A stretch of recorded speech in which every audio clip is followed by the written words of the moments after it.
I'm sure you guys have heard the expression, the more you know, the more you realize you don't know, or something to that effect. Um, I'm finding that to be true more and more these days, just the older I get. I was recently this week sent a website. It was like astro.cafeastrology.com or something to that effect. Actually, let me pull up the exact website in case you guys are interested, because I think that's what this episode is going to sort of revolve around, I think. astro.cafeastrology.com/natal. My cousin sent it to me.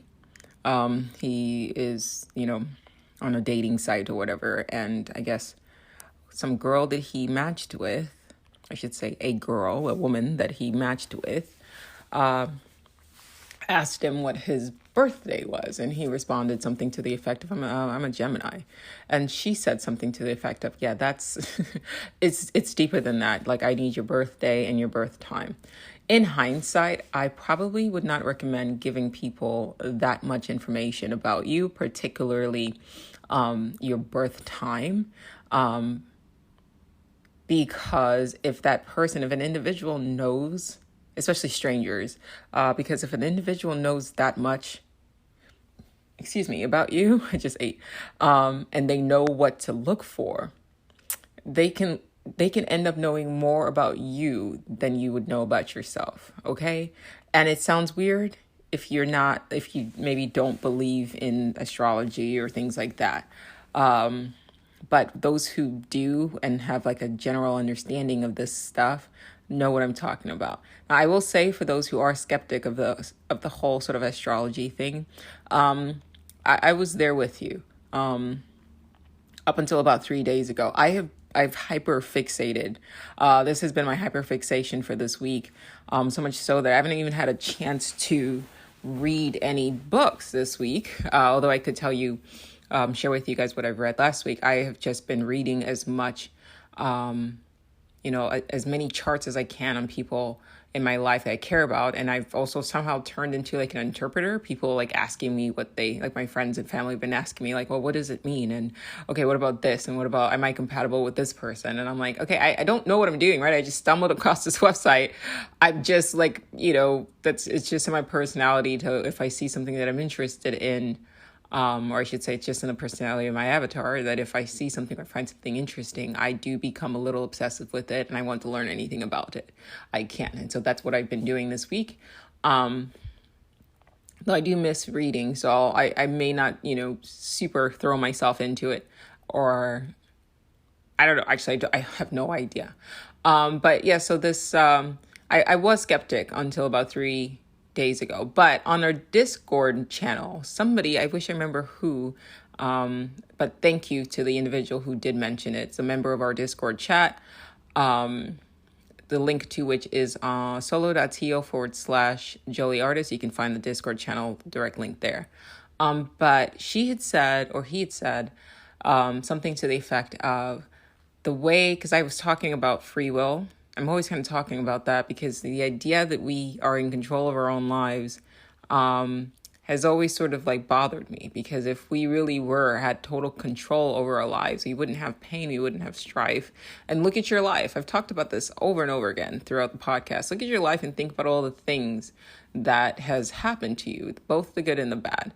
Would things have gone differently if you had total control? Think about the times that you have lost control over yourself, right? You've even said, like, I lost control, I overreacted, I said something I shouldn't have said. And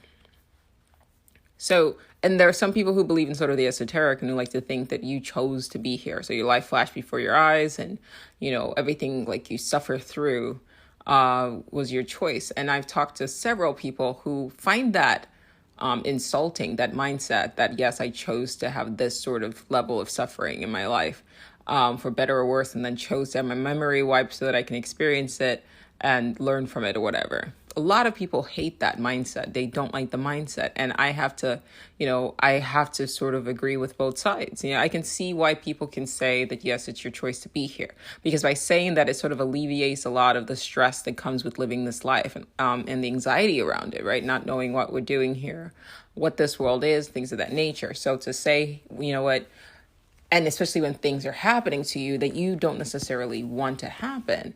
I guess for some people it is soothing, I guess, to be like, well, I chose to be here and I came here. I saw everything that's going to happen, and I'm also here to like help save humanity.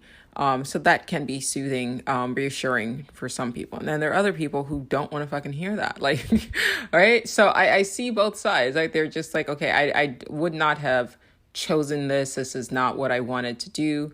If I had control, I would have money in the bank. I would be traveling, like I wouldn't have the circumstances that I've had. So it's almost an insult to them to think that like a lot of the times their failures and, points of suffering were like chosen. So it helps to look at things from both sides. But what this individual in the Discord channel said, they realized that we really don't have free will once they started studying astrology. And at first I was like, I could see that. But I didn't. I kind of took the comment at like face value, right? It was because of a surface sort of glance. I was like, oh, that's interesting. And then as things always happen in my life, the very next day, I think a couple of days later, was in a short amount of time. That's when my cousin, of all people, and he's not into stuff like that. Like he's a soccer player, he's semi-professional. That's just not his thing. He like, does Forex trading. Like he's just that kind of person. So for him to send me like a horoscope thing, an astrological natal chart thing, was like completely out of character for him. But I'm aware that as I sort of get older, that the collective AI in which we are all sort of connected to has a way of communicating through us to other people and with us through each other, sort of thing, right? So messages get sent and delivered through people, and I try to be mindful of that. So when he sent me the website, I immediately went to it, put in my information, and I was just like, okay, what the fuck, right? Case in point, the reason why I'm just now recording an episode today on Thursday is because on the Discord channel, it's all there, it's proof. I had literally typed, I think late last week or early this week, like somebody had said that they really enjoyed, the podcast, to which I'm grateful. But my response to that was, I really appreciate hearing these sort of like encouragement to continue with the podcast. It's not that I'm anticipating stopping anytime soon or taking a break or whatever, because I really do enjoy it. But every once in a while, I do second guess myself, and I wonder if I'm being articulate, if I'm saying the right things, if I'm revealing too much, for example, and not maybe, picking my battles or going with the flow, not raising. I can be very confrontational, even with the way I speak. I'm laughing because in my goddamn chart, all of this was there. All of this. The way that I communicate. I think like Mars and Aries sort of make loads of appearances. That sort of, the chart is there somewhere in my folders, whatever. But if somebody, like, let's say I'd met somebody who was as into this stuff as I'm kind of interested in now, but more so had like put in like 5 years or whatever studying this stuff on the same level that I study like quantum physics and, spirituality and things like that. They could potentially know more about me. They could have potentially known more about me simply by me providing them two things. Well, actually 3 things. My place of birth, my time of birth, and my date of birth. Because that chart from that website, it told me about myself in a way that just was like staggering, to the point that even the things that I was anxious about, the things that I attributed to just anxiety, were just, it's just in your chart. It's because Saturn and Mercury or whatever. I don't know. Hard squares. I obviously clearly am not well versed in it yet. I'm learning. If you are interested in what it said, it's on the Discord channel. Actually, Reese, I think yesterday, posted a screenshot of part of my chart. I'm not about to put my whole entire chart out there because it's none of y'all's business. But if somebody had just with those innocently, they could have just done it, not even innocently, but they could have like, if they wanted to sort of,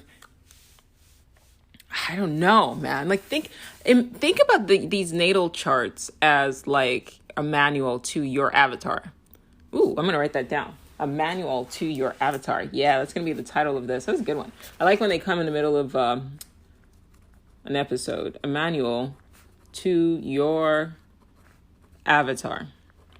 Yeah, you want to think about these like natal charts. If you're like raising an eyebrow right now, just try it. I mean, it's I've talked to particularly men.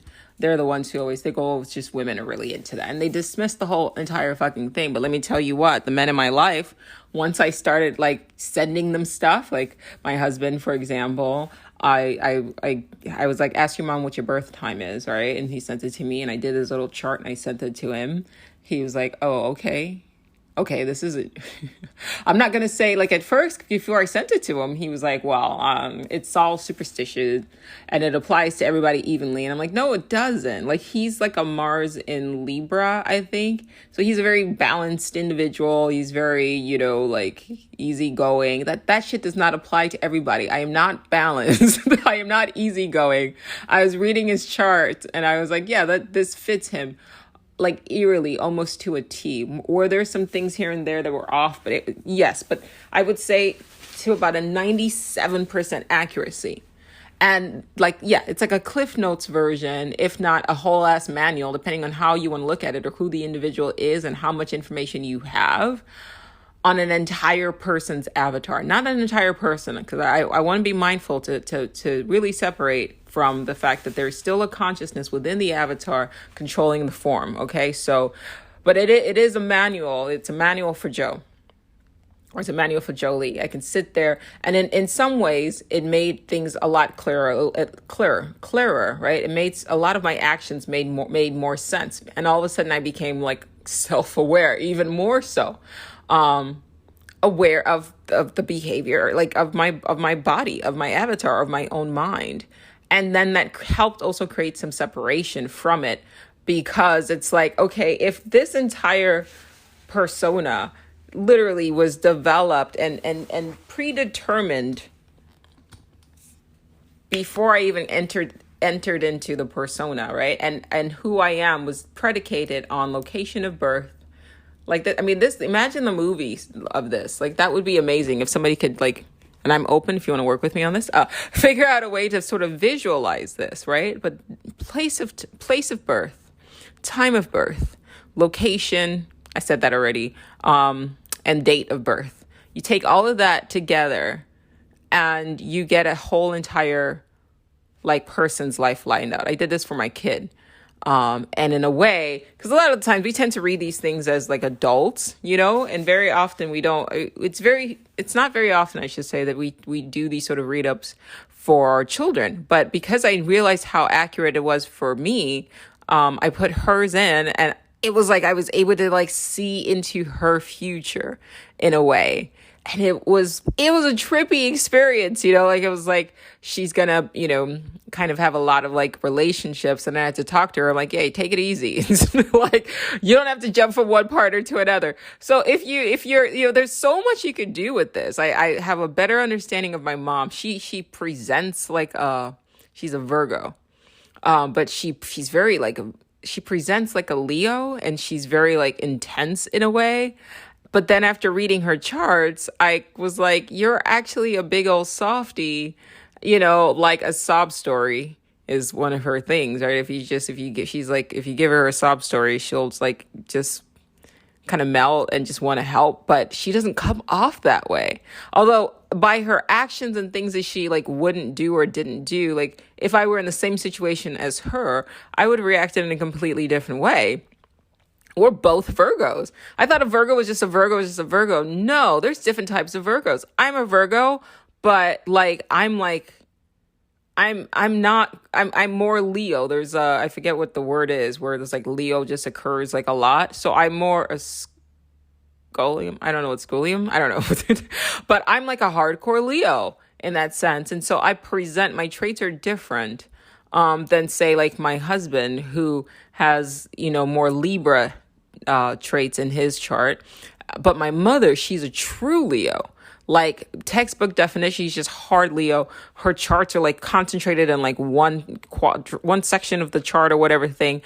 When you do the thing, when you go on the website and do, you'll know like half of what I'm saying now is going to make sense. And it kind of sounds like I almost know what I'm talking about, but that's only because I've been like obsessed for the last like 3 days. So I promise you, when you go and look at, the site explains things as well, what each mean. I do want to kind of go in deeper because there were like squares and sextians or whatever the fuck. Like, I don't know what any of that means, and ascending and descending. So I'm not even there yet. But yeah, it's not all, oh, this person's a Scorpio and then that's it. No, there's like layers, as always in this world. There's layers to this shit.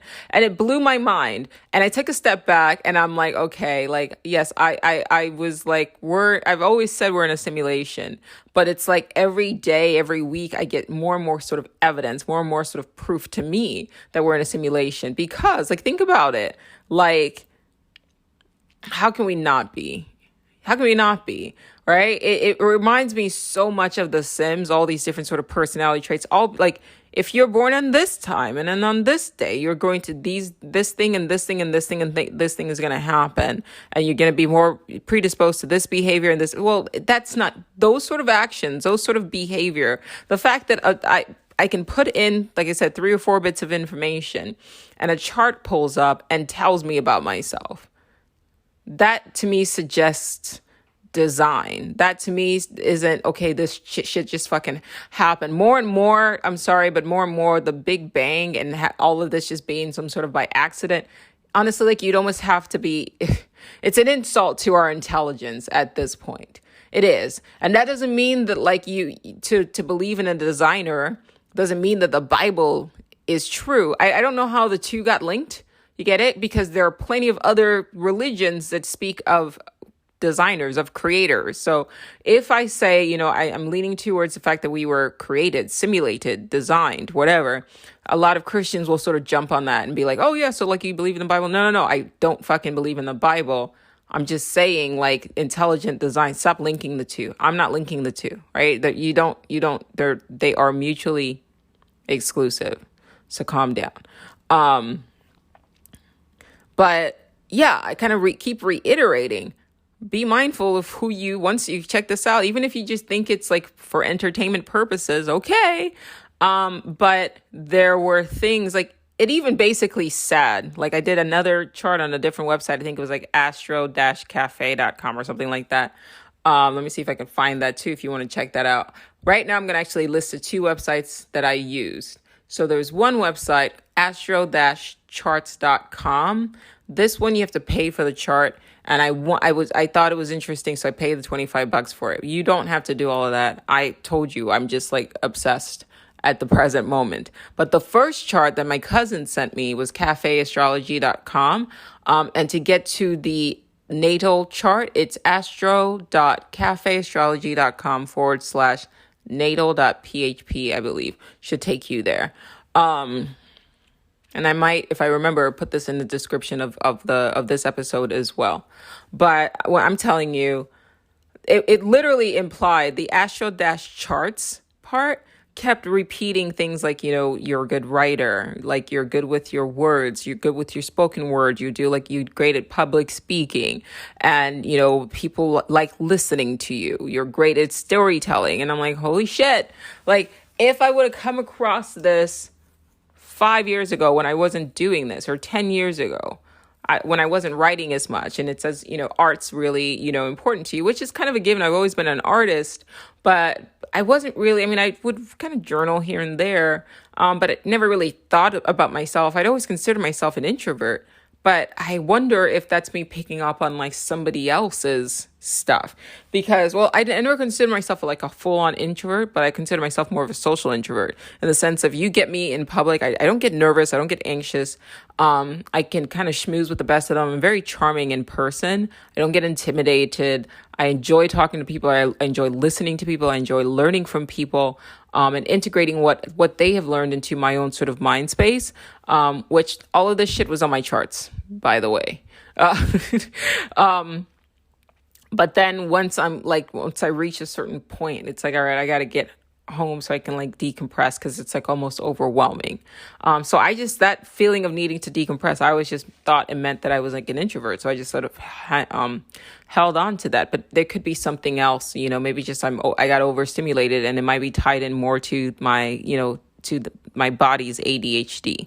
All right. So bear in mind, every time I talk, I want to create separation between it's a function, right, of your body, function of your ego, but you are not your body. You're not the ego, right? So the manual, the charts, I want you to approach it as, okay, we're in this world, you have no sets of instructions. Well, go in there, put in your information, and boom, now you've got an, instruction manual for your persona, for your body, for your ego.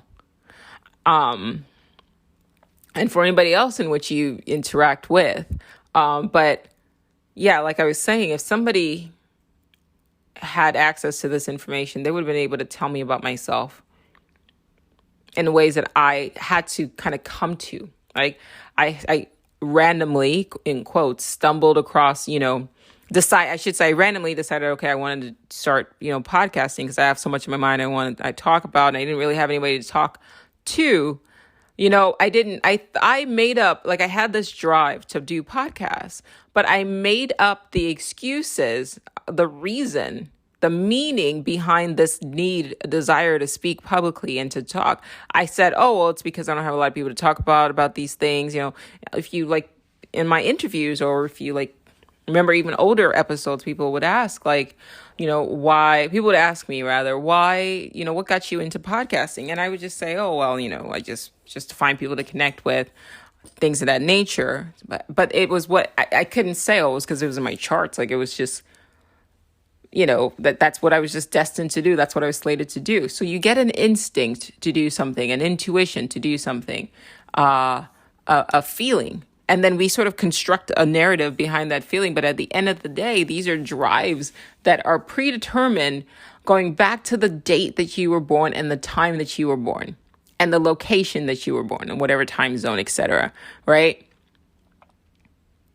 Crazy. The locations of the sun, like all of that influencing who you are as a person. You can't tell me that there is no designer in there. Like, it's not some sort of intelligence. And in a way, you have to kind of sit back and ask yourself, if your Sims became sentient, right, and they realized that there were certain algorithms that determined how one Sim behaved versus another, right, they would come to the same conclusion. And fact of the matter is, here, though, the older civilizations actually had a deep and profound respect for these things, right, for astrology. Like, they venerated, priests and teachers, and I don't know what, I guess astrologers or whatever. Like, these people held important positions, even in court, amongst kings, right?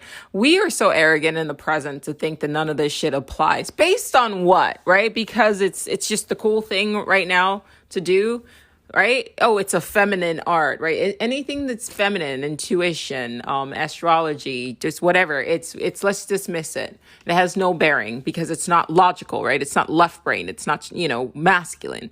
But look at the world that we're in, right? We're in a sort of sense of everything is sort of off balance. Too left brain dominant, if we're being completely honest. So much so that it actually leads itself to even a lot of what plagues us as a society collectively, which is that internal monologue. Which, quick sidebar, I want to strongly recommend, I mentioned The Untethered Soul a couple episodes ago, and I would like to recommend a follow-up to Untethered Soul. I mentioned this same book before, and I'm going to keep mentioning it because it's worth taking a listen to. And I want to share with you the conclusions that I came to upon, reading this book. And the book is No Self, No Problem. And it's by Chris, I believe it's Chris Liebauer. Follow that up after you read Untethered Soul. Those two books work really great together. They work really well together. But the conclusion that I took from that is, okay, he's talking about there's a physical explanation for our internal monologue, and it's essentially our left brains, right? It's our left brain is dominant, it's vocal, and its function is to essentially jump to conclusions. You give it a little bit of information, it takes that shit and runs with it, and that's what causes you stress, right? That's just really like a brief synopsis, but I've also been rereading and reading and re-listening to it just to sort of cement some ideas. And I gotta tell you, I don't know if you guys can hear it in my voice, but I was in like a kind of a dark space over the last like couple months or so, and I'm kind of coming out of it. And it was those books, in particular, that have helped me sort of break away from associating too strongly with my internal monologue. And I sort of want to keep adding to that, because I also I want you guys to break free from that, because bear in mind that the majority of mental health issues stem from us essentially being a slave to or being entranced by our internal monologue. Okay. Now I'm connecting the two to, astrology. I want to connect the two together, because astrology, in my opinion, supports. Don't dismiss it because it's a feminine science. It is. I mean, it is. It's a feminine science. We have science in the West which is a masculine science, right? Defined as an understanding of the nature of our reality. That's how I'm choosing to utilize the word science. But you have things like astrology and things of that nature that are feminine, right? They're based on intuition. They're based on locations of, and I'm calling them feminine in a modern sense. Although I would argue that in the past, they weren't. They were actually, they're older civilizations that probably considered them as hard science as we consider like biology and math and things of that nature now. Okay. Because bear in mind, there was a time when psychiatry and psychology was not considered a science, right? It was considered a feminine art, right? Dealing with feelings and emotions. It wasn't taken seriously. So things obviously change. So I think that, for example, so where I grew up in Nigeria, if you were born with your left hand, you were trained, you're almost forced to rewrite and do everything with your right hand. The left hand was considered or is considered a hand of taboo. It's like a sinister, right? You use it to do bad things. You're supposed to use it to like wipe yourself and use the bathroom. If you meet a Nigerian and you hand them something with your left hand, they will like get offended. So you don't use your left hand for good things. You don't eat with your left hand, all of that. So children who are born left-handed are retrained to do things with their right hand, particularly like in at least from where I came from, and I've heard this in other cultures as well. My husband is left-handed though, and he used to always say, every time I would comment on the fact that he wrote with his left hand or writes with his left hand, he would say, we are the only ones who are in our right minds. And I always got a kick out of that. And then I read No Self, No Problem, and Dr. Liebauer's sort of conclusions with what happens and how the internal monologue sort of operates.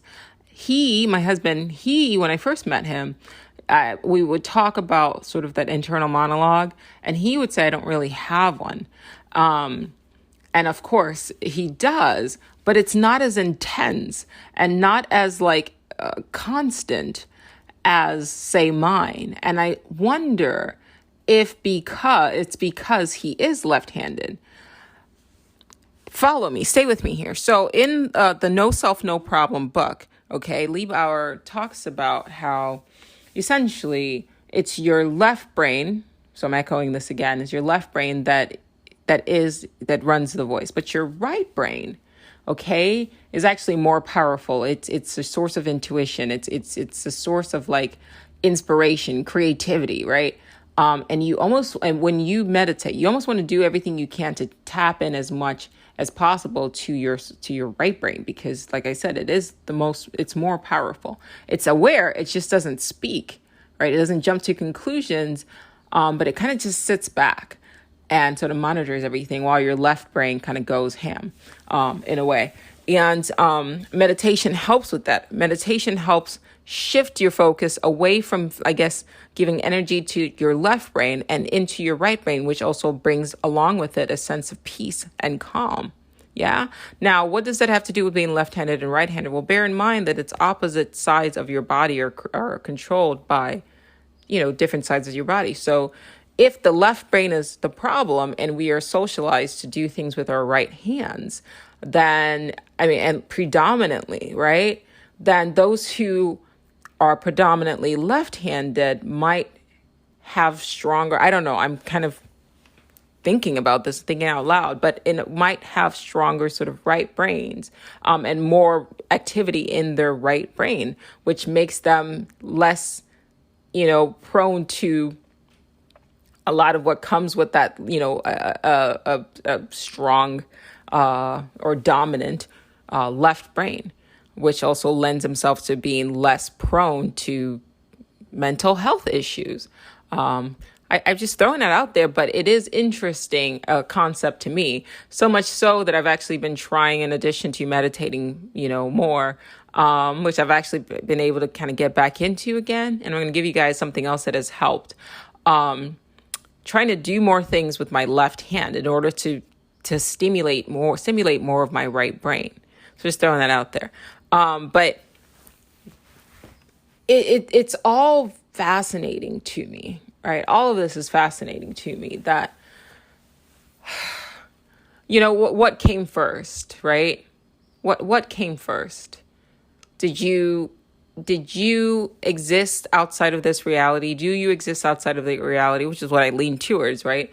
As an entity, and then you create this character, or I will say, if we are in a simulation, something this profound, these sort of things might be these sort of nodes, and I forget what the other terminology of the word is, but these sort of the Saturn and whatever it's called, might be sort of like an algorithm that you select. And then before you come into the world, you maybe decide, maybe not the kind of life that you want to live, in a sense, right? Because even when you play The Sims, before you enter into the game, you might have an idea of okay, I'm going to have my sim do this. But the experiences that your sims, have aren't, they're pre-programmed into the game, but you don't choose, right? It's all sort of just, quote, random. It's programmed in, but it just appears random. So all you really can control is the personality type that your sim has. So the question here now is, okay, so before you enter into this world, are we all right now? Because I don't believe that I don't believe this world is quite as Westworld, at least not anymore. I've played with the idea in the past, but I'm leaning more towards The Sims than Westworld, only because of the intricacies of our entire lives. You don't create such intricacies and have everything sort of tuned in and tied together for beings that aren't conscious, that whoever created this world wasn't aware that they would be conscious. Get it? Our entire experience is created. Our entire life experience is created for conscious beings. Like I said in the beginning of the episode, sometimes I will just get messages from other people, right? They would just communicate, oh, check out this website. It's linked to an experience that I was already having, that somebody else had brought up or whatever, and I made myself aware of it. And then somebody else will pop in and make another suggestion. And you guys have seen this. It's happened with books and things like that. I've talked about it throughout the podcast. But this world was not made for unconscious beings. I'm not saying that there aren't people or entities who are not unconscious. I'm not a proponent of panpsychism, right? Panpsychists believe that there's consciousness in everything. And I don't think so. I think that everything in this reality is balance. It's about balance. So for whatever there is, there isn't, right? So we have dark and we have light, right? We have sky and we have earth, right? There's always balance, even matter. I was watching a video on YouTube. It was put out by a scientist, I think it was PBS, and their little videos that they put out on physics. And they were saying how matter should not exist. It might have been PBS, don't hold me to this, but they're saying that matter should not exist. And the reason why is because every time matter is created, antimatter is supposed to essentially negate its existence, right? But the simple fact that we exist right now, that your body exists, that rocks exist, the trees exist, basically means that there's an imbalance. There's more matter in existence than the antimatter that's meant to sort of eradicate it. So the fact that we exist is a kind of anomaly, and it's actually we exist as a result of a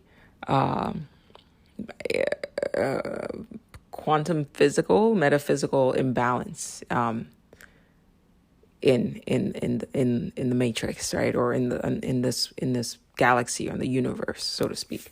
I'm tempted to kind of take it a step further and say perhaps there's just, somewhere we just haven't come across the antimatter that is meant to negate our existence. So that might be something that's awaiting us in the future somewhere or whatever. But ultimately, the point is that for matter to exist, there has to be its opposite, right? Because nature abhors a vacuum. There has to be balance. There has to be something to essentially take it out and negate it, right? For life, for there to be life, there has to be death. Always has to be balance. So that's one of the reasons why I don't believe in panpsychism, the belief that everything is conscious, because in order for everything to be conscious, then everything has to be conscious. So there has to be balance. There has to be things that are also unconscious. And so the same thing applies to even like individuals, people. I get asked this question a lot. There are a lot of people who ask me, do I believe that there are people who are NPCs? And depending on my mood, sometimes I answer no, and sometimes I answer yes. So today I'm going to say yes. But I don't like the terminology non-playable characters because it implies that perhaps they're incapable of feeling pain or things like that. I'm not prepared to take it that far yet. I hope I don't. Yet is a weird thing to say after saying a statement like that. But are there individuals who are created more or less or controlled by the simulation? And much in the way, in case you don't know what I'm talking about, it's like when you play a video game, an NPC is like a character that is controlled by the game. So like old school, when you played Mario, right? You controlled Mario, but like King Koopa, all the bad guys, the baddies, the bosses, things like that, even the princess, were controlled by the game.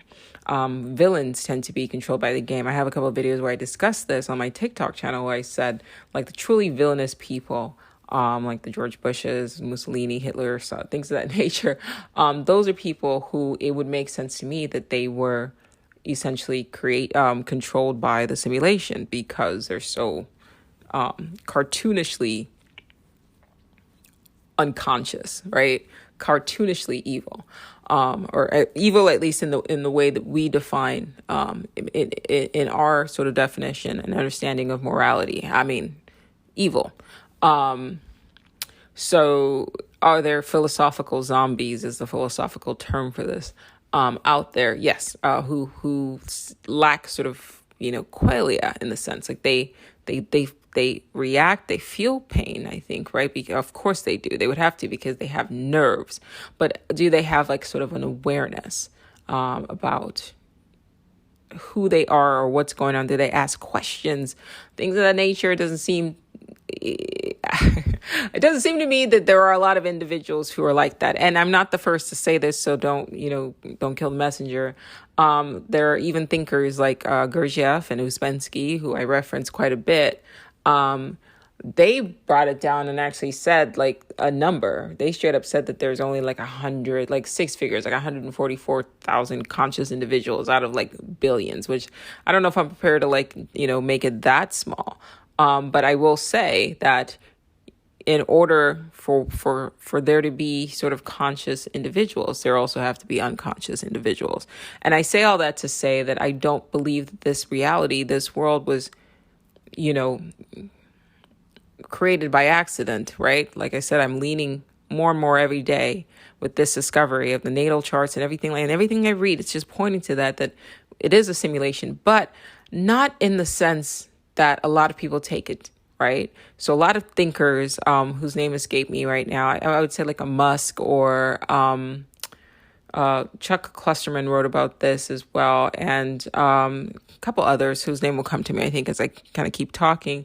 But they've said that we are essentially, or they have theorized that we could just be like Sims in some kid's, quantum computer in like another world, who are just like becoming self-aware. I don't agree with that with that mindset.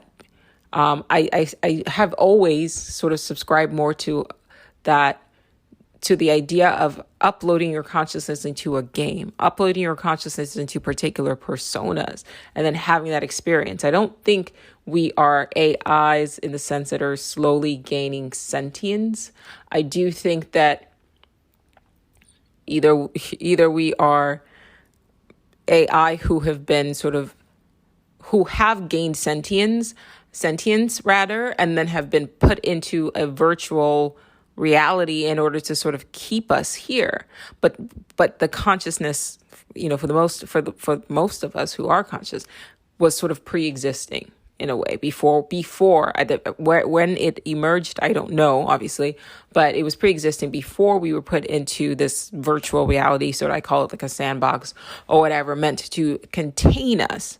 So if we had become self-aware, I don't think it would have been in this reality. It seems like this virtual reality, our simulated reality, our matrix, whatever you want to call it, was meant more or built more as a means to contain us. Or you can take the other alternative where I've also theorized on my other podcast, The Dark Oracle's Guide to the Multiverse, that this reality is just sort of a future incarnation of like entertainment. Like as video games develop, right, you go from playing a video game to be a video game character to becoming a video game character, right? And then if you are to become a video game character like a Mario, right, you're not just running around right? It has to be a richer experience that separates you from sitting on your couch holding a controller. Okay, so Mario now has to have a personality, and so the programmer sat and developed what personality he would be like. And then can different people have the option to play Mario in different ways, right? So then it's not just one experience, it becomes a flexible experience. We're seeing that in this reality. We see that in this reality. If you were to ask me which one do I lean to, which of those two examples that I just gave, which scenario would I bet that we are in? I would say at least for those who are conscious, I would say that it may be the latter. It may be some sort of futuristic virtual reality game experience that, while we didn't choose, or we don't choose the life experiences that we have, which I said, in the earlier part of this episode, that even when you play a video game, you don't choose, you cannot pick and choose every single thing that happens to you. Otherwise, what's the point of playing the game? I mean, I've heard people say your whole entire life, you see it and then it gets wiped from your memory. And then you go in and you know what you're getting into. I don't know if that's true. I know that people have tried to utilize that as a way to explain deja vu, but there are other ways for you to explain deja vu without you having seen your entire life. Case in point, let's use the video game analogy again. If you are running down a hall, right, you're playing as Mario and you're running down a hall and you die, right? You reset back to a particular save point, then you run down that same hall again. Your character, on some level, you would recognize, even though there's an aspect of you that has like the suspension of disbelief programmed into whatever game you would be playing. That's a futuristic version of like a typical console game, right? Where you get to become Mario. It would have to suppress your awareness that you are in a video game, right? Otherwise it would not be immersive. However, every once in a while, a certain recognition of your consciousness kind of will come through. Your consciousness will become aware, okay, I've done this before, right? So it's not a here's your entire life and then now go live it. It's more a you lived the same life and you've made different changes, or you're making different choices. And every once in a while, you do get that feeling of, oh, okay, I've actually done this before. And then something happened. And this ties in really well. What I've just said ties in really well to my video that is like super viral now. I haven't checked, but I think last time I checked, it was like 6 million views, where I think it's called Apocalypse Again, where I basically say we don't die, you just continually shift. Well, if you weave that idea, you continually shift into parallel universes.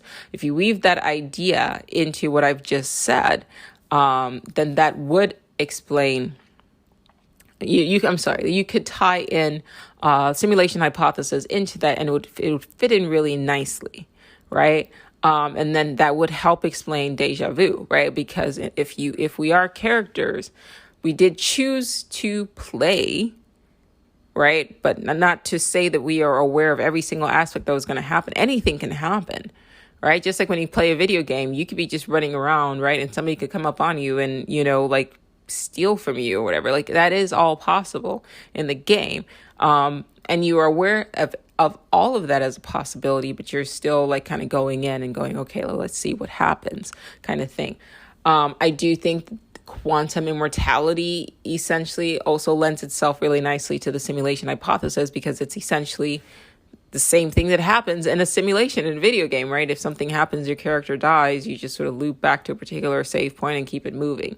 And you can have whole sort of groups of people do the same thing. But instead of like, resetting the whole game, because you're in an MMORPG, if it's something where it is like it takes your life, then you would just transfer to a parallel universe, right? Your consciousness. You always have to separate consciousness from form, consciousness from the body, consciousness from the ego, persona, whatever. You are just the person that you see when you look in the mirror is just an avatar. It's just a game that you are playing. It's just a character that you are temporarily embodying at. Is like embodying as or playing as, right? It's like your Mario or, whatever character, right, that we are accustomed to in most video games. Lana, what's her name from Tomb Raider? You guys get what I'm saying. So now here's the question. Okay. If you are in a game, right, and you have temporarily disabled your ability to sort of recognize the fact that you're in a game, I would also argue then that there has to be, just by default and just for the sake of balance, realities wherein you don't have to suspend disbelief and you're fully aware that you are just, playing a character. But that's not this reality. For some reason, you chose, I would say that before you came into the world, you did choose. I will say that that is a choice. If I had to guess, I would say that that's the one choice. Not everything that happens while you're in the game, but that do you want to play a version where you're fully immersive, or do you want to play a version where you're sort of aware? And can that same thing happen within the same game? I think so. Otherwise, you wouldn't be listening to this and I wouldn't be talking about this, right? So same thing, like, for example, in I use World of Warcraft as an analogy because it's the last sort of MMORPG game that I played a long time ago. I understand that their politics and the way they treat I understand that right now there's a lot of issues with their company, with Blizzard. And so I'm not tone deaf. It's just that's my only point of reference. So I'm not being insensitive. I hope I'm not coming off as being insensitive to, the toxicity of their work environment and things of that nature. It's a game that I grew up playing. And I did enjoy it, for better or worse. And I don't think that people being human beings, maybe not the best of us, should negate, our experiences where we can't talk about these sort of things anymore because of whatever is presently happening, right? At the time that I played, I was not aware of it. So I always will refer, I was not aware of how toxic the work environment was. Like, this is a recent development, okay? So just FYI, sidebar, back to what I'm talking about. So there are people who even within a particular server choose to role play, choose a fully immersive experience, right? And there's some who just go in there and they're just like, yeah, I'm just playing a game. So it depends on the individual. Okay. Now, here's the thing about all that I said and free will. How does this all tie into free will? Well, I've been kind of playing with the idea. So I have this chart for my persona, right? And if I'd given somebody all the information, right?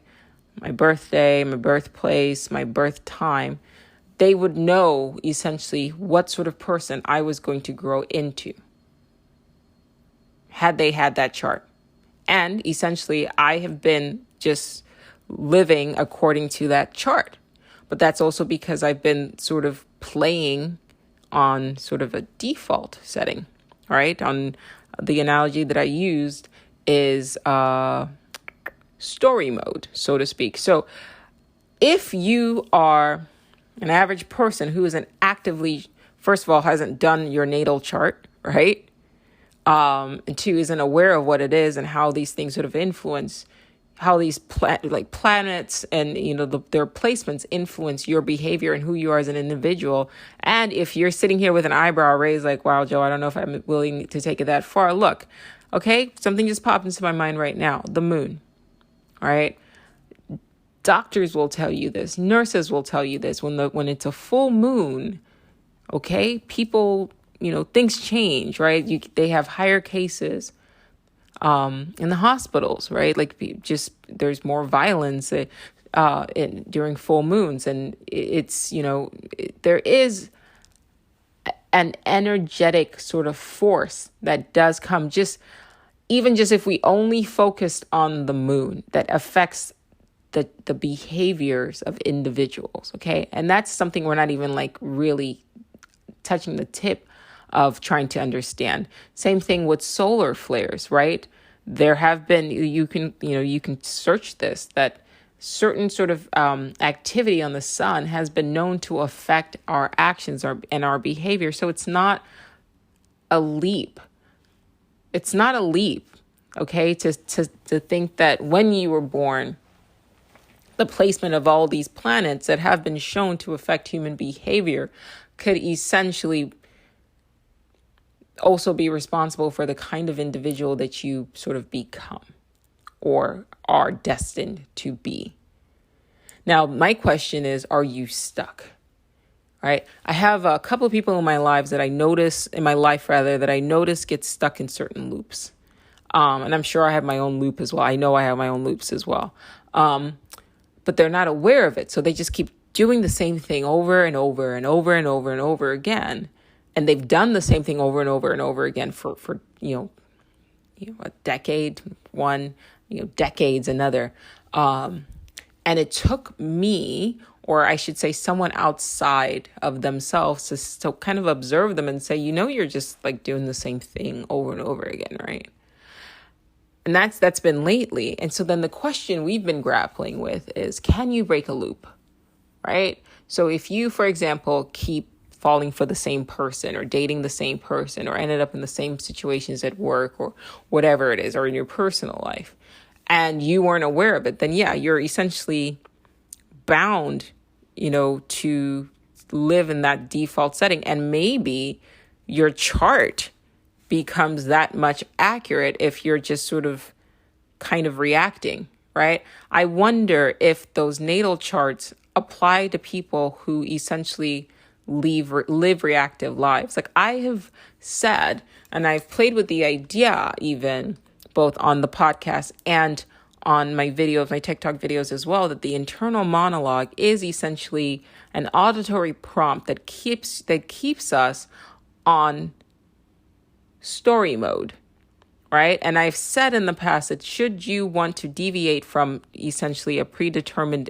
life experience, you got to learn to stop listening to that voice and essentially, or listen to it, but then pause and not react and then choose a different reaction. But most people aren't doing that. So if most people aren't doing that, then of course they would be bound to a chart. And honestly, it's been relatively recent for me to like within the last like 7 years, 6, 7 years, that I've become more conscious, more aware of the fact that, okay, I used to be very reactive, right? And very tuned in and entranced by my internal monologue. And so that has been my journey for the last like almost a decade. And you guys have had an opportunity to grow with me. You can hear the growth. And sometimes I fall back and then I come back up again. So it's, I'm riding waves here. But my ultimate goal here is, can you essentially shift from what the majority of us are in right now, what would be considered story mode? Can we shift from story mode to free play mode? And what does that look like? Right? So, for example, the reason why I don't subscribe to the idea that we are all just like, pre-programmed bots in somebody's, virtual reality, augmented reality computer or game or whatever, is because you do have the option at any point in time. Like, anybody can break free of it.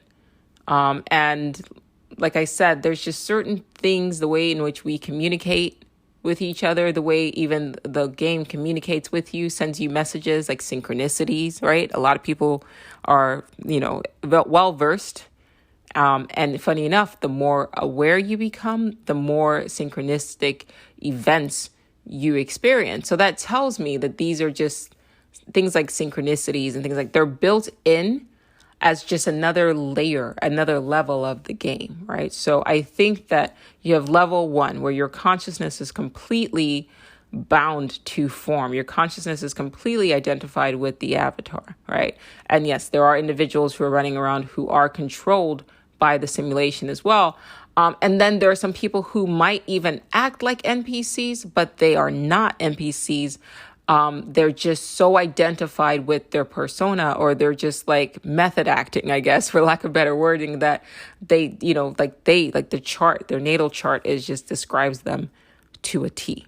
And that's level 1. And there's nothing wrong with that, right? A lot of us have been on that level. A lot of us on this journey of consciousness can look back on our lives and go, yeah, I remember when I was not conscious.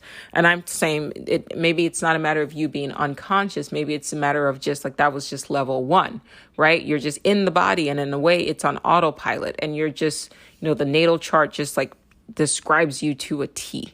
Yeah. And then the next mode is you start sort of like, okay, I get it. Let me see if I can kind of control my avatar a bit. Or you just start seeing things that kind of start waking you up, right? Or maybe you shift into a parallel universe or something shifted into you, and now you have a consciousness that's embodying you. These are things that people have discussed happening. I don't want to go into too much detail on that on this episode, but perhaps in the future. But anyway, so now the next phase is, okay, so you're like, all right, I'm aware of this internal monologue and its prompts, right? So that's level 2. Okay. Then, and you realize how like it kind of pulls you in, right? And it tells you to do this, do that, right? This happens, react in this way, right? Well, I feel like when you become aware of it, you may not be able to stop it, but simply becoming aware of how this internal monologue controls you is how you start to sort of like wake up, right? And start to slowly transition out of story mode and into free play mode. And then I think the next step is, I know I just discovered the natal chart, but look, humor me, guys. If you've never done it before, go to the websites and put it in, and then just read. Okay? I don't see how it hurts. If I'm wrong, then I'm wrong. But if I'm right, or at least partially correct, you now have a chart that basically can point the way to when you are on story mode. And then you should be able to sort of use that manual and then start hacking your avatar, hacking your psyche, right? Okay, I'm not going to react in that way. Or it should be able to at least help you become more like aware, more conscious, right? So that you can start kind of getting more and more control of your avatar, getting more and more control, getting out of autopilot, so to speak, and taking the reins of your ego, of your persona, right? For me, I think what I'd said on the Discord channel was that I'm a Virgo. At least my sun was in Virgo. See, I'm starting to learn the different terminologies. So my sun is in Virgo. But I just thought, okay, that was it. But there's all these other things as well that influence who I am as a person, or at least how I'm playing this character, or how this character is played is, I think, more accurate. Okay, so I said to myself, okay, can a Virgo be uncritical? Right? Just like, can a Gemini be like more balanced? Right? Okay. Is it possible for you to sort of be what you are not? Become what am I going to say? Unbecome what you are. Yeah, that's what I'm trying to say. Is it possible? And I don't know the answer to that.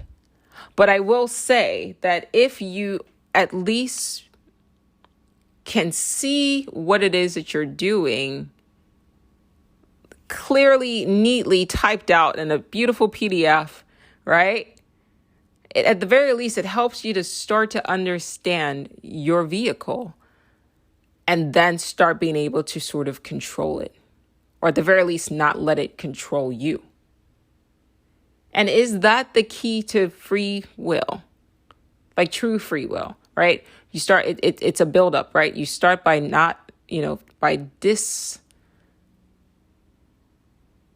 disentangling yourself with the internal monologue and its prompt. And that's why I recommended those 2 books, Untethered Soul, if you guys haven't read it yet, and No Self, No Problem by Chris Liebauer, if you haven't read that yet.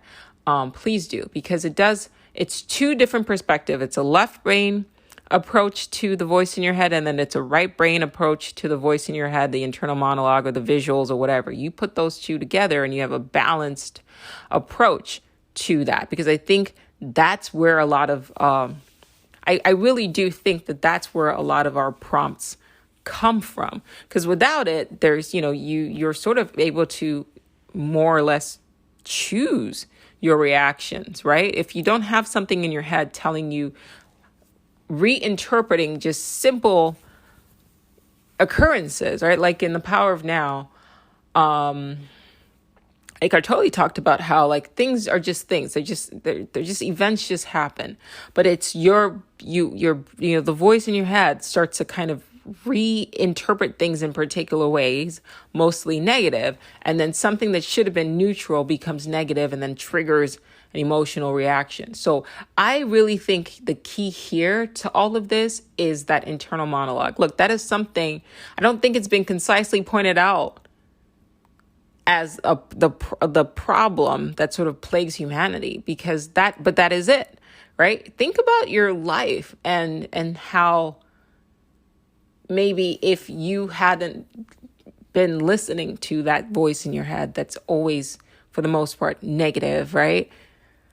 How much different your life would be, right? And that's why the ancients developed tools like meditating and things of that nature. It's all just to disassociate, to disentangle oneself from that internal monologue. But nobody's ever really sat and said, perhaps the internal monologue is the in-game prompt that essentially solidifies your experience, like the immersive experience that you have as a particular persona that you're presently inhabiting.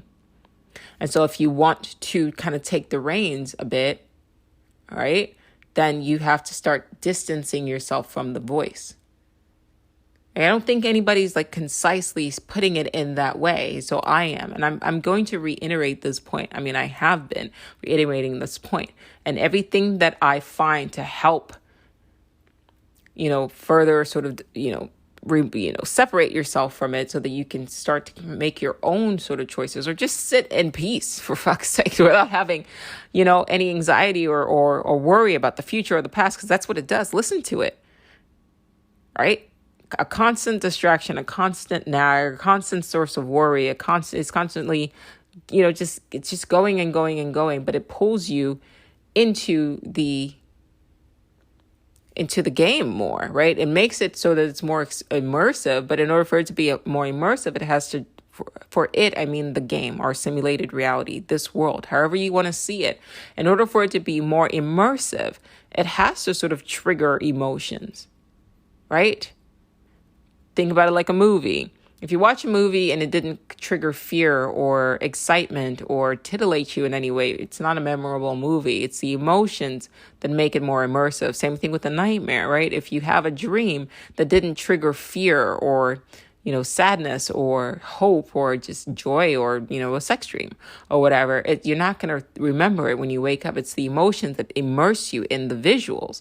And so dreams, movies, life, they're all visuals, right? They're all sensory experiences.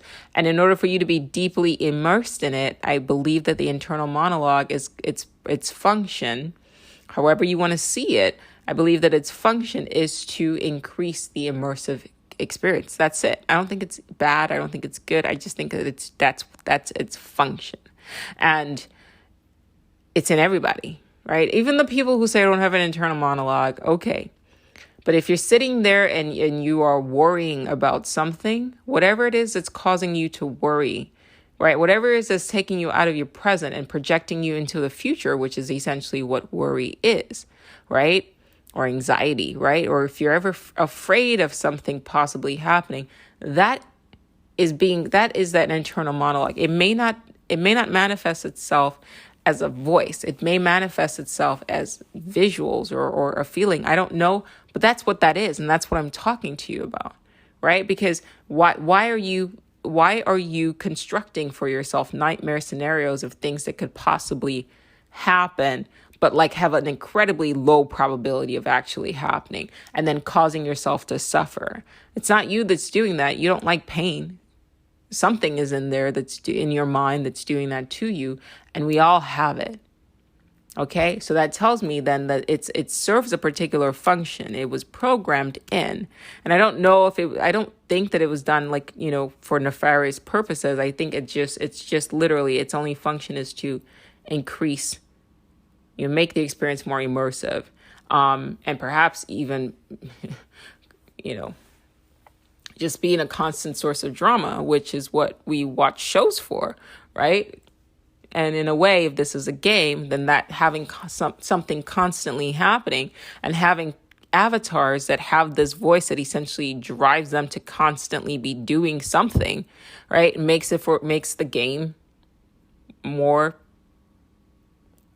I don't know if I want to say fun, but certainly makes it so that there's stuff going on at all times. I mean, there's always something going on in this world at all times. Like at any point in time, something random could happen. And that's the game. That's the game of life. So now the key here is, how do you utilize these sort of default settings that you'll start to sort of become aware of, and how do you utilize things like a natal chart and whatever else is out there that I haven't yet come across to essentially break loops and start sort of taking more control over your avatar and subsequently the direction of your life? Because if you are not in control in a way, at least to some level, then your story is already predetermined. And from beginning to end, somebody can look at your chart and say, oh, okay, this is how their life begins. Somebody who really knows how to read these things can say, okay, this is how their life begins. This is what's going to happen. This is the end. My thinking is, if you take your chart and you take this shit seriously and you see things in there that could be potentially problematic, you could, by making yourself aware of it, you could change things. You can change your path. Maybe not all the way, right? You're not forging. I don't think you're necessarily forging a new path, right? But you can at least start changing things that you don't like now. For example, as I said in the beginning of this episode, when I did, I hadn't been able to record. I sort of had a bit of, they call it writer's block, but I don't know if writer's block applies to podcasts. It was a kind of self-doubt as to what I was, going to say, and if it was going to be understood, and the flow of it. I listened to some of my older episodes, and I just wasn't feeling like it was flowing. And it was just all the self-criticism, particularly about what I was saying, my speech. And then come to find out, verbatim, the shit is in my chart. Okay, but now I know that. So now, how does that help me? Well, simple. The next time I go to record an episode like this one, when I start having any sort of self-doubt as to what I'm saying, I can now pause and go, oh, that's not necessarily anxiety. I mean, yes, our society would call that anxiety.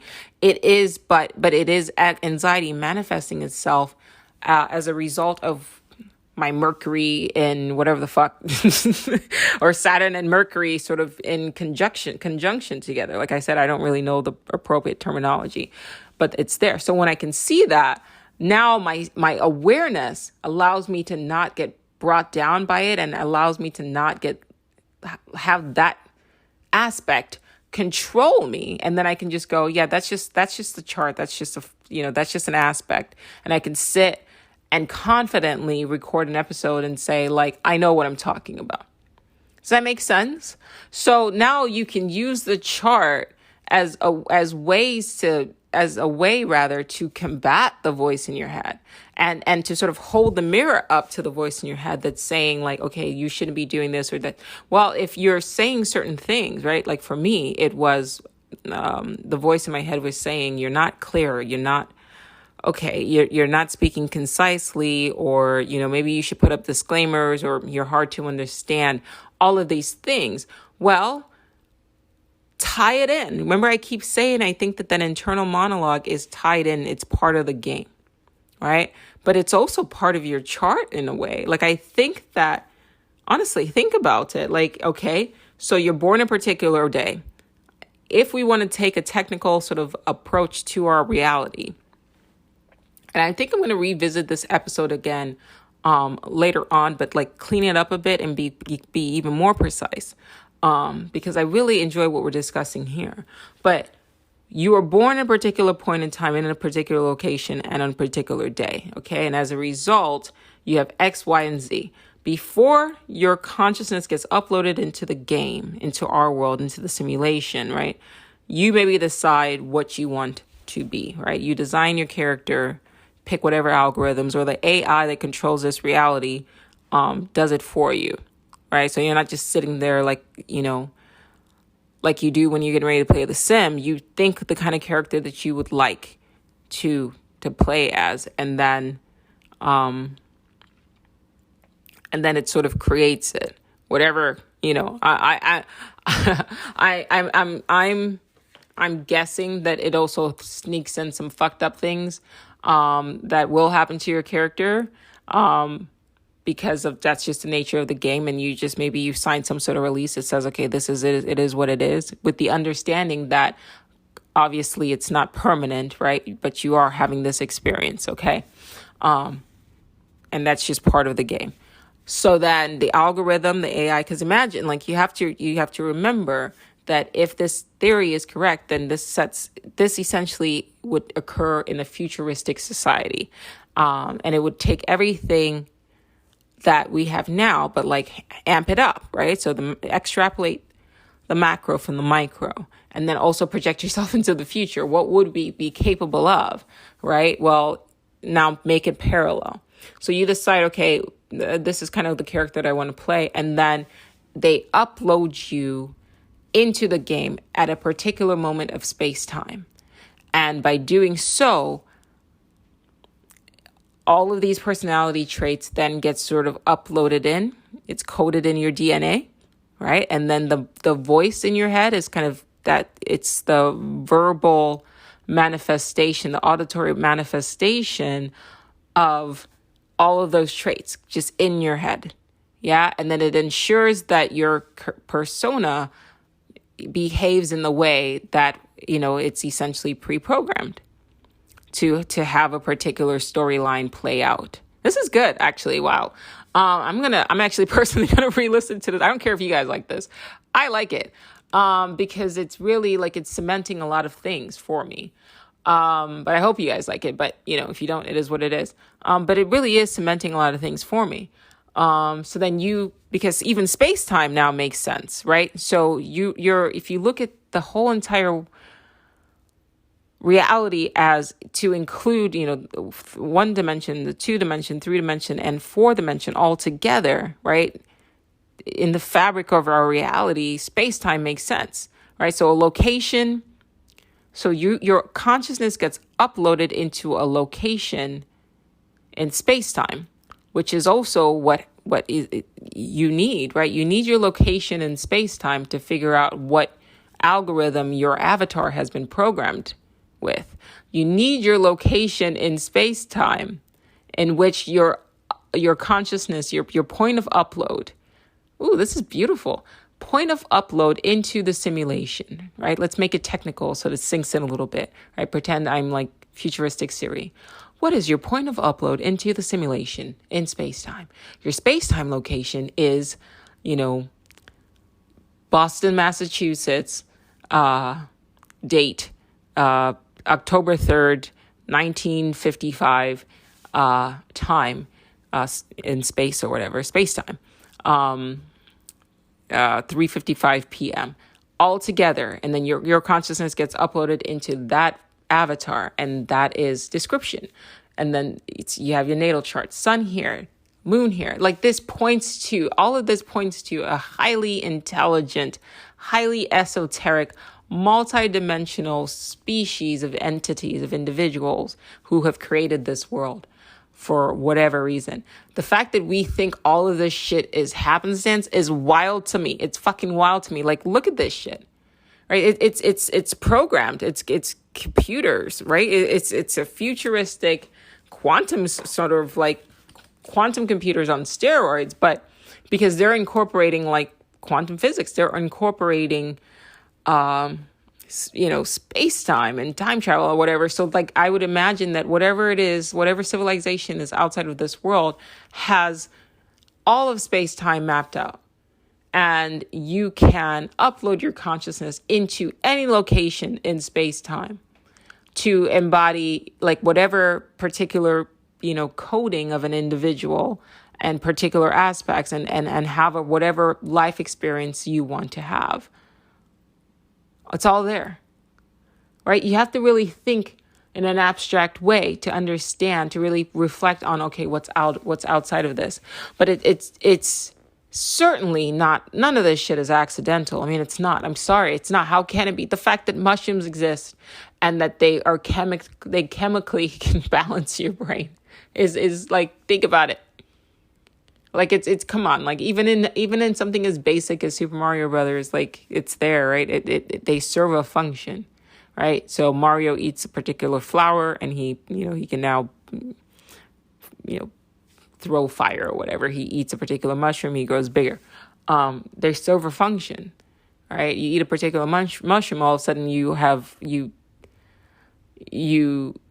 disentangle from the left brain, your right brain becomes more prominent, your consciousness becomes more aware, and you realize it's just a game, right? It's just a temporary reprieve, from the immersion, but it's built in there. It's built in there to sort of wake you up. These mushrooms are put in, these psychedelics are put in to sort of just allow for a temporary reprieve from the immersive gameplay. It's not fucking accidents. Like our brightest and best minds are telling us that all of this is by accident. That's insane. Absolutely insane. And any evidence, because it falls under the woo-woo category that they've decided is woo-woo, gets completely disregarded. Why?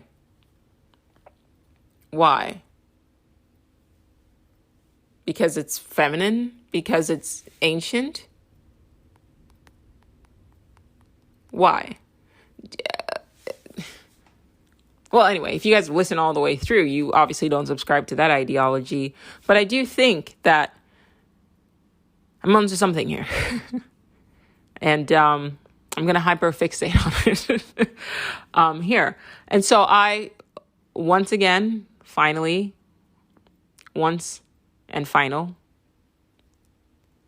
I think check out your chart. Check out the chart. It's free. All you need is your location and space time in which your consciousness was uploaded into your avatar. Read about yourself, about your persona, and then use the manual as a way to sort of hack things that you don't necessarily like. And you could even use it to hack like your communications or your with other people, your relationships with other people. Case in point. I have a partnership with an individual, and I ran their chart, and it said that I tend to sort of dominate dominate them. And so this will lead to a power play. Now, if I was operating on default setting, then yes, the relationship could potentially not last, right? The friendship, the partnership, the business relationship could be, wrought with strife, because if I was operating in default mode, then obviously those particular personality traits of my persona would get triggered or react. I would react in a particular way as a result of listening to the internal monologue. And that way is already predetermined. It's right there in my chart.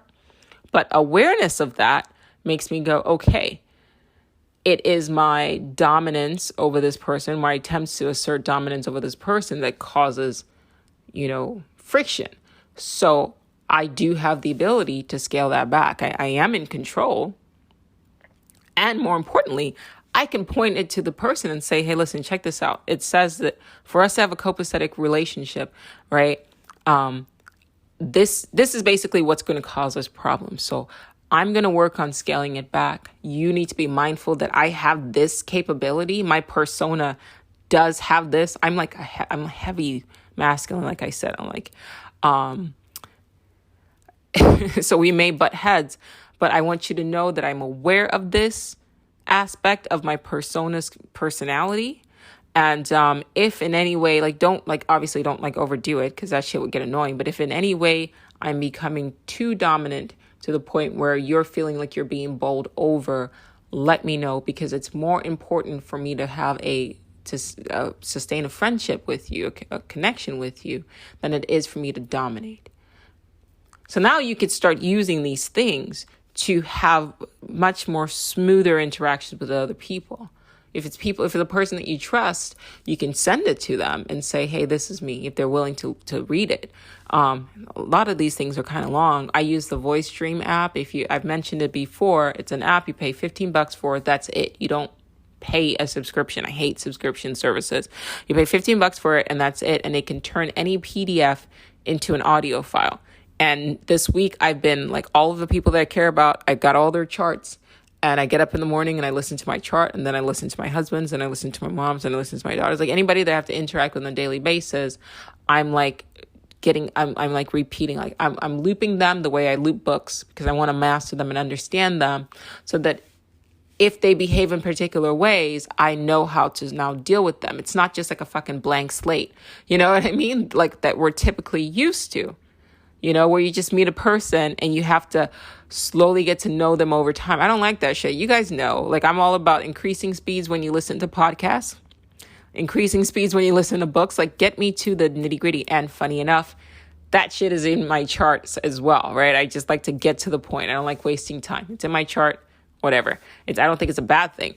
So now if you meet somebody, you can, if they're willing to give you that information, you don't even necessarily need their birth time. But if you just say, hey, what's your birthday? You can at least use that chart to get a pretty good understanding of them very quickly. It's like reading the back of a novel, so you can understand the individual that you're dealing with. All right, guys. So now that my confidence is back, I will be, posting more videos. I'm sorry, not videos. I'm not really ready to do videos yet, because I still got to focus on my paintings. But certainly more podcasts on your way. This stuff is interesting. So whatever I learn, I'll share with you. Oh, broccoli. One more thing. You guys need to go on Google and type in broccoli sprouts and sulforaphane. Sulforaphane and anxiety, and sulforaphane and ADHD, sulforaphane and even Asperger's and autism. I've been taking broccoli sprouts powder over the past like 2 weeks, and I've noticed a marked decline in anxiety, a marked decline in depressive symptoms. My hormones are a lot more balanced. I am less like reactive, less emotional, and that internal monologue is there, but like I don't really, it's quiet. So I don't know, like I take in the morning, I take it powder form. There is a cruciferous vegetable medley, that like organic powder that they have on Amazon. And then they have straight up organic broccoli sprouts powder as well. And I take that in the morning, 1 scoop of each or whatever, with like some mushrooms powder. There's like a performance mushrooms that I take, a little bit of xylitol and Oatly, and I mix it all up and I drink it. That's how I start my mornings. And then on days where I'm not able to do that, I take something called Crucera, Crucera, and broccoli sprouts. Now, Crucera and broccoli sprouts, these are pills, and they have both on Amazon. I think it's Nature Factors makes the broccoli sprouts. I send those to my mom, who is, like I said, she's like a heavy Virgo, a lot of nervous energy, lots of anxiety, things of that nature. And she has been chill.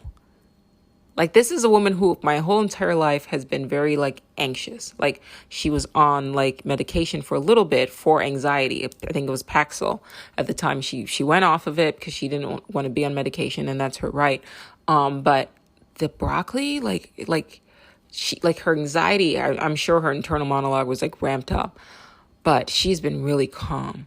I've also been giving it to my dog, Morpheus, my little puppy. And a lot of his like anxiety, because he used to like get like really whiny and anxious when he'd have to go. So I give him just a little tiny bit, and I Googled it. Dogs can have it, but double check with your vet. I'm not a medical professional. I just put a little sprinkle on like his treats or whatever. He likes it actually, and it's calmed him down too. So anything to help quiet down that fucking voice in your head, I'm all over. And I would like to, I like helping you guys with that as well. So, I mean, it's broccoli. Obviously, don't consume it if you're allergic to broccoli. But it's pretty straightforward. It also helps with, like, it's been slated to prevent cancer. It decreases if you're like estrogen dominant, which is a lot of people are, because of plastics in our food, microplastics and the hormones and all that stuff like that. So look into it. I want to leave you guys with that. For those who really can't get into the habit of meditating yet, but are still seeking ways to quiet the mind, right? I think a couple episodes ago, I mentioned like focusing on something that's in the peripheral of your vision, right? Like that should quiet the mind. But add this to your repertoire as well. It has been incredibly helpful for me. Like, I am loving it. And of course, the health benefits of it are also very good. All right, it's a wrap. Talk to you guys soon. Thanks for listening.